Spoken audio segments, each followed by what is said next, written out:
آج حقیقی معنوں میں خوف کے بت ٹوٹے ہیں، ملک بھر میں ٹوٹے ہیں۔ ناظرین، خوف کے بت ٹوٹنے پہ میں بعد میں آؤں گا۔ میں اکثر سوچتا ہوں کہ عمران خان کتنا بڑا موٹیویشنل سپیکر بھی، لیڈر تو ہے سو ہے، انسان بطور جو اس نے برداشت کیا، جو اس نے بن کے دکھایا، جو اس نے کہا ثابت کیا، یہ باتیں تو ایک طرف۔ ناظرین کبھی غور کریں کہ خوف کے بت ٹوٹ جائیں گے، خوف کے بت توڑنا، ناظرین یہ کیا خوبصورت اصطلاح ہے۔ خوف کی بجائے ڈر کا لفظ بھی استعمال ہو سکتا تھا، بت کی بجائے کوئی اور لفظ بھی استعمال ہو سکتا تھا، ٹوٹنے کی بجائے بھی کوئی اور لفظ استعمال ہو سکتا تھا۔ ناظرین یہ تینوں حروف جو ہیں یہ مل کر ہی پورا مفہوم بنتا ہے، خوف، بت اور ٹوٹنا۔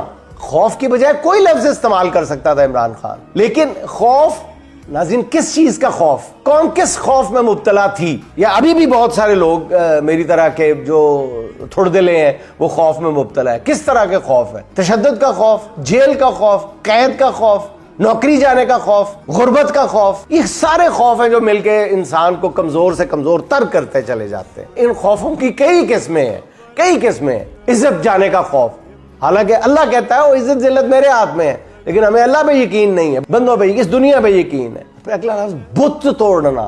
ناظرین بت کی بجائے کچھ بھی کہا جا سکتا تھا، بت توڑنا۔ ناظرین اس کا مطلب ہے کہ یہ خوف کا ہیولہ ہے، یہ بے جان ہے، یہ بت ہے۔ دوسری بات، بت اس لیے خان بولتا ہے کہ یہ بت ہے جس کی پرستش کرتے ہو، جس سے ڈرتے ہو۔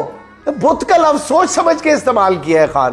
پھر ہے ٹوٹنا۔ خان صاحب یہ آپ کیا اصطلاح دے گئے ہو قوم کو؟ ٹوٹنا۔ خوف کے بت کو گرایا بھی جا سکتا ہے، نہیں، جب تک اس کے ٹکڑے ٹکڑے نہیں کیا جاتا خوف ختم ہی نہیں ہوتا۔ مصیبت توڑنا ہے، خوف، بت، ٹوٹنا۔ خوف کے بت کو توڑنا پڑتا ہے، پاش پاش کرنا پڑتا ہے، بھگانا نہیں پڑتا، گرانا نہیں ہے، توڑنا ہے، تاکہ وہ دوبارہ جڑ نہ پائے، دوبارہ آپ کو ڈرا نہ پائے۔ تو ناظرین آج حقیقی معنوں میں خوف کے بت ٹوٹنے کا عمل شروع ہو چکا ہے۔